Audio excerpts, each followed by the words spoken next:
Welcome to our channel. Today we how to download M1 Finance app for Pi Portfolios, beginner guide step by step clearly.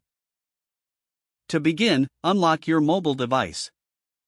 Locate and open the App Store if you are using an Apple device. If you are using an Android device, open the Google Play Store. In the search bar at the top, type M1 Finance.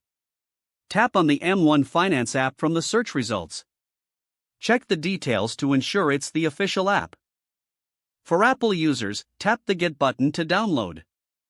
For Android users, tap the Install button. Wait for the app to download and install on your device. Once the installation is complete, locate the M1 Finance app icon on your home screen. Tap to open the app. If you are a new user, select the option to create an account.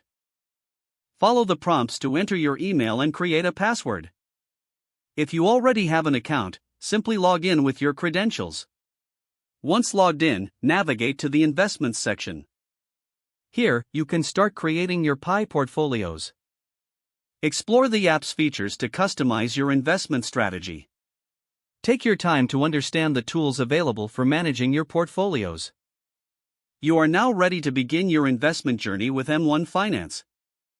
If the page does not load, refresh the browser or try again in a private or incognito window. Make sure you are using the correct email address, then retype it carefully to avoid small typos. If your password is not accepted, use the reset option and create a new strong password you can remember.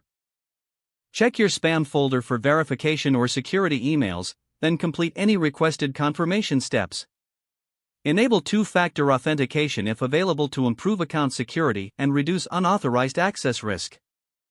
After signing in, review your profile details so your contact information and settings are accurate and current. If you see an error message, note it down and try again after restarting your device and internet connection. Log out when you finish, especially on shared devices, to keep your account and payment information secure. If the page does not load, refresh the browser or try again in a private or incognito window. Make sure you are using the correct email address, then retype it carefully to avoid small typos. Don't forget to like this video and subscribe to our channel for more step-by-step tech guides.